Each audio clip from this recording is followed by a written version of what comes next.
सभी को जय श्री कृष्णा, राधे राधे। तो आज सुनाते हैं मोक्षदा एकादशी की कथा और मोक्षदा एकादशी कब है और इसके उपाय क्या हैं। तो मोक्षदा एकादशी, जिसे पापों की विनाशक और मोक्ष प्रदान करने वाली एकादशी माना गया है, इस वर्ष 1 दिसंबर 2025 यानी कि सोमवार को मनाई जाएगी।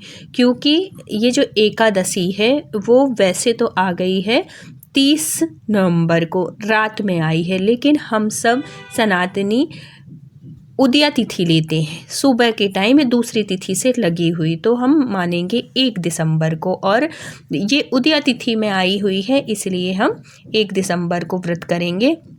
हिंदू धर्म के अनुसार इस एकादशी का व्रत करने से ही नहीं, बल्कि इसकी कथा सुनने से या पढ़ने से भी या सुनाने भर से भी अत्यंत पुण्य प्राप्त होता है। मान्यता है कि इस व्रत के प्रभाव से नरक में दुख झेलने नहीं पड़ते, और जो पूर्वज हैं जो नरक दुख झेल रहे हैं उनको भी मुक्ति मिलती है। अगर आप पूर्वजों के नाम से ये एकादशी का पाठ उनको सुनाते हैं पूर्वजों को, तो उनको भी मुक्ति मिलती है नरक से। अब जान लेते हैं एकादशी का महत्व क्या है। तो शास्त्रों में कहा गया है कि मार्गशीर्ष माह के शुक्ल पक्ष की एकादशी स्वयं श्री हरि विष्णु को अत्यंत प्रिय है। यह एकादशी विशेष रूप से पितृ मोक्षदायिनी है। व्रत करने वाला व्यक्ति जन्म जन्मांतर के पापों से मुक्त होकर आध्यात्मिक उन्नति प्राप्त करता है। एकादशी में कथा सुनना या सुनाना, हरि नाम संकीर्तन, भजन कीर्तन करना और दान देना अत्यंत शुभ माना गया है। अब श्रवण करते हैं मोक्षदा एकादशी व्रत की कथा। तो प्राचीन काल में गोकुलपुरी में वैखानस नामक एक धर्मपरायण राजा राज्य करते थे। राजा अपने प्रजा के कल्याण में ही लगे रहते थे, पर एक रात उन्हें एक अत्यंत भयावह सपना आया। उन्होंने देखा कि उनके पिता भयंकर नरक यातनाएं होती हैं सह रहे हैं और बहुत दुखी हैं, दुख से तड़फ रहे हैं। सपना इतना वास्तविक लगा कि राजा चिंता और व्याकुलता में भर गए। सुबह होते ही उन्होंने अपने राज्य के विद्वान ब्राह्मणों को बुलाया और पूछा, मेरे पिता ऐसी दशा में क्यों हैं? मुझे ऐसा स्वप्न क्यों आया और ऐसी यातनाएं उनको क्यों मिल रही हैं और उनकी मुक्ति कैसे संभव होगी? तब विद्वानों ने कहा कि इस प्रश्न का उत्तर केवल भूत भविष्य के ज्ञाता पर्वत महर्षि ही दे सकते हैं। राजा तुरंत पर्वत महात्मा के आश्रम पहुंच गए और विनम्रता पूर्वक पिता की स्थिति बताते हुए और अपने स्वप्न के बारे में बताते हुए उनसे मार्गदर्शन की प्रार्थना की कि ये स्वप्न मुझे ऐसा क्यों देखा, क्या इसमें वास्तविकता है, क्या ऐसा होता है? तब महर्षि ने ध्यान लगाकर कहा कि राजन, आपके पिता ने अपने पूर्व जन्मों में एक गंभीर पाप किया था, उसी का प्रायश्चित वो नरक में कर रहे हैं। योगियों में, महात्माओं में, जो बहुत सिद्ध महात्मा है ना, उनमें इतनी शक्ति होती है कि वो आपके भूत भविष्य सब कुछ देख सकते हैं। वैसे ही ये महात्मा थे, तो उन्होंने बताया राजन से कि आपके जो पूर्वज हैं वो बहुत गंभीर पाप किए हैं, इस वजह से उनको नरक में यातना मिल रही है। अब राजा दुखी होकर बोले, गुरुदेव कृपा कर बताइए, मैं उन्हें मुक्ति कैसे दिला सकूं जिससे कि वो इतनी दर्द भरी यातना से उनको मुक्ति मिले। तब महर्षि ने कहा, मार्गशीर्ष शुक्ल पक्ष की जो एकादशी आती है, जिसे हम मोक्षदा एकादशी कहते हैं, आप इस एकादशी का विधि पूर्वक व्रत करें, भगवान विष्णु का स्मरण करें। इस व्रत के प्रभाव से आपके पिता को नरक से मुक्ति मिल जाएगी।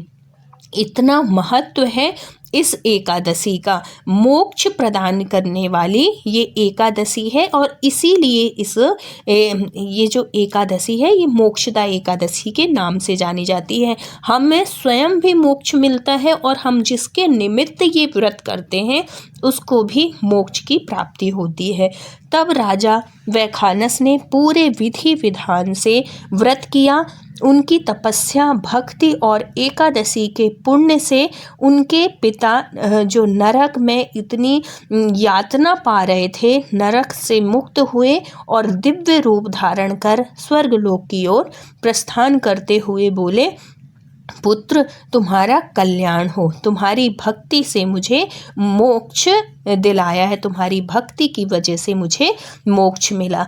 तो अगर हम अपने पूर्वजों के लिए ये करते हैं ना, तो हमारे पूर्वज भी बहुत प्रसन्न होते हैं और बहुत हमें आशीर्वाद देते हैं।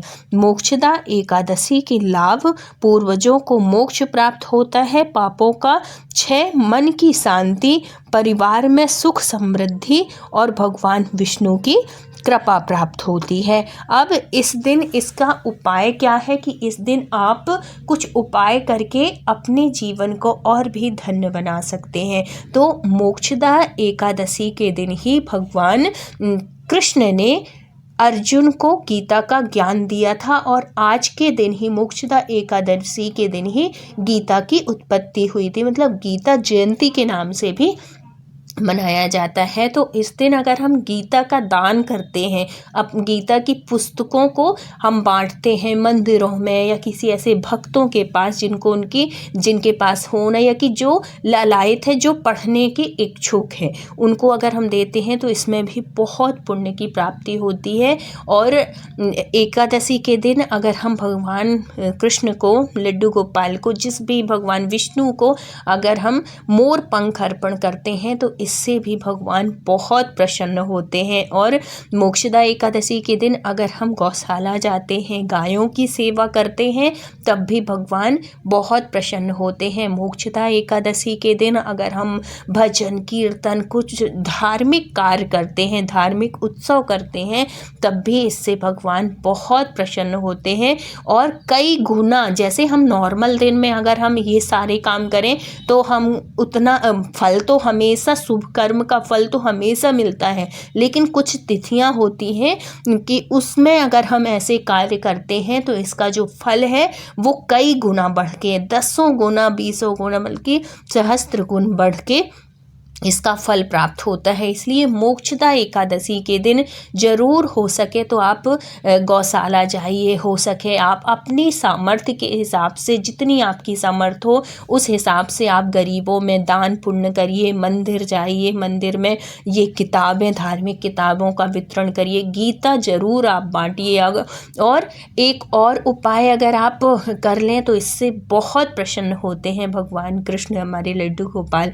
उस दिन आप हो सके तो आप गीता का पाठ, पूरी गीता अगर पढ़ लें तो बहुत अच्छी, हिंदी में भी अनुवाद होता है, ऐसा नहीं कि संस्कृत में ही होती है। जो हिंदी वाली गीता होती है, हिंदी का अनुवाद होता है।